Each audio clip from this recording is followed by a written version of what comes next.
Marafiki zangu, mnanisikia vizuri?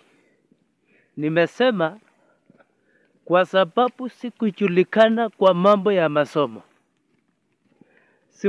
Mniwache nijulikane duniani kote kwa mambo mazuri ya Mungu na mambo ya kiajabu ya Mungu. Na hii channel yangu ijulikane duniani kote. Mnanisikia? Nimesema kwa sababu sikujulikana kwa mambo ya masomo. Nitajulikana kwa matendo makuu, matendo makubwa, na duniani watashuhudia. Mnanisikia? Yeah? Nimesema waja nirudie.